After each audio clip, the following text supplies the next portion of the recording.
Today we will be discussing reverse psychology. According to social psychologist Jeff Greenberg, reverse psychology is part of a phenomenon of psychology called reactance. The idea of reactance is that people are deeply motivated to protect their freedoms. When people feel that their freedom is threatened, for example, they think someone is taking away their ability to make their own choices, they react against that threat.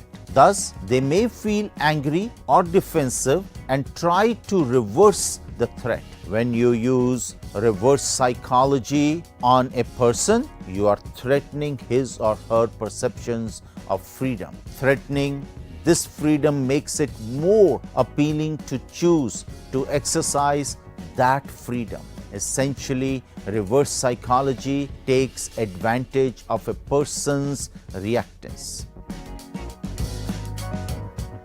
Psychologists Hammock and Brehm carried out a series of experiments on this phenomenon and discovered that when we lose the opportunity to obtain something that we could initially achieve, or when we receive something that we have not chosen, our interest in the thing itself increases superlatively. Greenberg noted that using reverse psychology does not always work. It is more likely to work on people who are more prone to reactance. People who are irritable, stubborn, and emotional tend to be more prone to reactance. People who are more agreeable and compliant, on the other hand, tend to be less prone. For example, a kid who won't eat his broccoli, when a parent says, "You cannot eat the broccoli," suddenly eating it becomes more appealing to the kid. So, although the kid never wanted the broccoli in the first place, he felt free to choose. When you take that freedom away, the eating the broccoli becomes more attractive.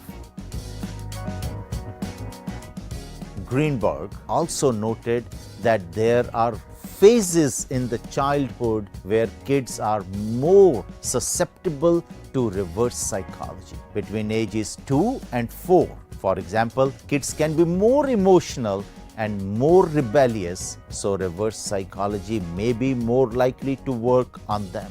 But by age 4, when kids are a bit more socialized and less likely to throw temper tantrums, they start to become less susceptible to reverse psychology. The other classic example is adolescence. When teens are rebelling against their parents, they may be susceptible to reverse psychology. That's a time period when parents say one thing and teens want to do the opposite. The other things about children, particularly younger children, is that they are less cognitively developed and thus may not realize that their parents are using reverse psychology on them.